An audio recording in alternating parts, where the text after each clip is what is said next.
Hello and welcome to the inaugural edition of VHyesterdayS, a new series hosted by me, Ryo Magnifico, where I'm going to talk about some of the VHS tapes I have in my collection, just for fun, something I wanted to do.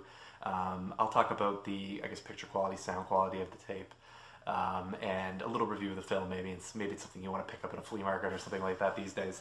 And the first movie I wanted to talk about, just because I really wanted to watch it and hadn't had a chance to watch it in a while, the cover's even freaking me out just looking at it right now. It's 1989's Communion, which, legitimately, that image kind of freaks me out. The film was released in 1989 in theater. I'm assuming that the tape came out sometime later than that, but I don't know what time. It runs 103 minutes. It was rated R.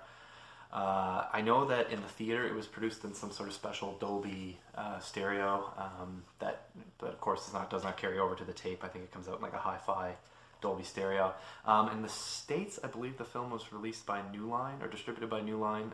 The home release that I have here was distributed by MCEG Virgin. So I don't know if that's just in Canada or if they just took care of the home release. But yeah, well, it says New Line Cinema on the front here, so I'm assuming they did the theatrical release and then Virgin did the home tape. It's kind of a controversial film, of course, based off of a novel by the author Whitley Strieber. Essentially, he declares that in 1985 he had an interaction with extraterrestrials, and he eventually wrote the book. I think it came out 2 years later in 1987, and it was a New York Times bestseller. So somebody, I guess, decided to pick it up and do a film off of it. It stars Christopher Walken and Lindsay Krause as Whitley Strieber and his wife Anne. And there's a pretty small cast other than that. Their son is in the film as well. I believe his name's Andy. And some friends of theirs and some psychologists and doctors and stuff like that. But it mostly is completely filled out by Chris Walken's depiction in the film. I believe Whitley Strieber has sort of downcasted the film after the release, basically said that this does not depict what I wrote or what actually happened to me. Walken's performance in it is a little bit harebrained, a little bit crazy, but the film itself is a little bit out there, so I think it kind of all fits. As far as picture quality and sound quality on this release, it looks it's on par with anything else that came out around the same time, around 1990. I noticed a little bit of skewing when there was text on the screen. It would be kind of off to the side, so it's not like a perfect cut of the film, I don't think. I don't know if there's a DVD or anything else of this film out there. I should look into that. I had this release, so I've never bothered to go look for a DVD or anything like that. But it's decent. When I listened to it with my stereo headphones, and although the sound was decent, I did notice kind of a hum. I don't know if that's just related to my equipment or the film. I've never noticed that hum with any other tapes, but I did try a new VCR when I watched this, so it could be related to my equipment. I don't know. But I guess I would say that the sound quality was just fine. It wasn't awesome. It wasn't great. But it was a decent release. It's not like it's a super VHS or anything like that. It's a pretty standard home release. Again, back to the film. It's a pretty ordinary movie, I guess. I kind of had it built up in my head that it was scarier and crazier than it was because it's been a long time since I've watched it, and I always find stuff with aliens in it pretty creepy and scary. Then there were definitely a couple of scenes in it that freaked me out, but for the most part, I would say that the creature effects in it's pretty silly, pretty ridiculous. The puppets are pretty bad. It's mostly done, like I said, with puppets. This image here that you see here, the gray alien on the front, that's lifted from the art for the original novel. And I think they tried too hard to depict that in the film. They have this alien appear in the film, of course, several times, and it almost looks like a plastic mask or something like that. It doesn't look real at all. They do a couple of shots in the film where they do a good job of filming that, and it looks creepy, but then it kind of goes off the rails. Walken's performance is definitely completely over the top. And his wife and his wife in the film, presented by Lindsay Krause, just seems she gets so angry with him, even though he's going through this horrible ordeal. She just seems so tough on him.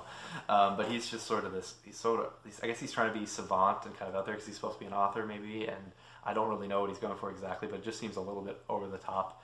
And then, of course, like I said, it kind of suits the film because as the film goes on, it gets completely crazy. I mean, by the end of it, it is just, I don't know what's happening. At some points, it almost seems like he's maybe seeing into the future. There's all this crazy stuff when he has his encounters with the aliens, and he remembers them through hypnosis. He goes on a trip. Let's put it that way. And then there's a really bizarre ending to the film. I don't know if they knew how to end it. um, I won't ruin it. Maybe something you want to watch, but it's wildly bizarre and completely out there. And yeah, I can't really recommend the movie on the basis of. I mean, I just watched it. It's pretty mediocre at best. It's odd. Christopher Walken's performance is fun to watch because it feels so over the top. So I could recommend it if you're a Walken fan or you just want to see something that he's done that's a little bit different. But like I said, the puppet work in it just doesn't land these days. It wasn't as nearly as scary as I remembered. There are some really great shots in the film. There's a couple of really beautiful shots. The film is supposed to be in New York and in upstate New York. Basically, he lives in New York City, but he goes to a cabin in the woods that he has where the alleged abductions and interactions with extraterrestrials took place. So all that happens up in the upstate area. And when they're driving to and from it, there's some beautiful shots of the skyline, and there's some nice photography in general in the film. It's something that was kind of nice. There's some really beautiful shots of the city. The music in the film, I have to mention the music. The music is actually incredible. I don't know how this happened. I don't know how this all came to be, but Eric Clapton actually produced a lot of the music. Well, I shouldn't say a lot of the music.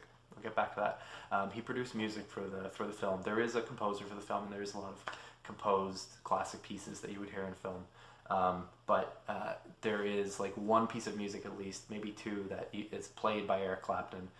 At least it sounds like Eric Clapton. It could have been played by someone else, I guess, and he just wrote it. But it's a very Eric Clapton-esque kind of guitar riff. And one thing I did notice, though, is there may have only been one piece that was actually made because you hear it a lot.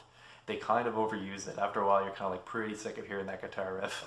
But it is pretty cool, and it was just such an oddball thing for the film.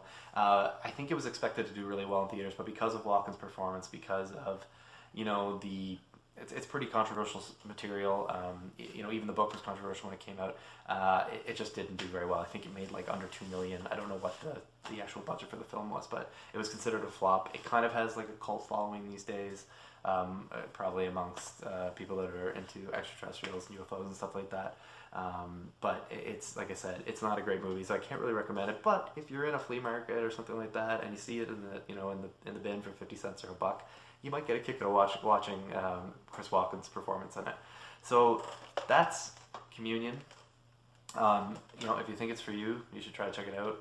I think this is the only release there is of it, this MCEG Virgin release. There were a couple of pretty cool trailers on it that I wanted to share with you guys.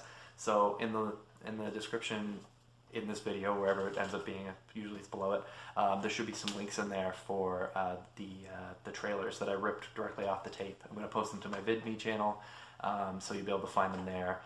They're movies that I never heard of before. They must have been some obscure Virgin releases. I've never ever heard of them whatsoever, and it was pretty cool to watch the trailers. I kind of want to see some of the movies that are in there now. So you can find those there and check them out. And if you like what you see here, please subscribe and check out more video content. I'm hoping to do some more of these in the near future. And you can always check out all of my content on retrodef.ca. And that's really all I got for you guys today. So I hope you enjoyed watching, and I'll talk to you soon. Peace.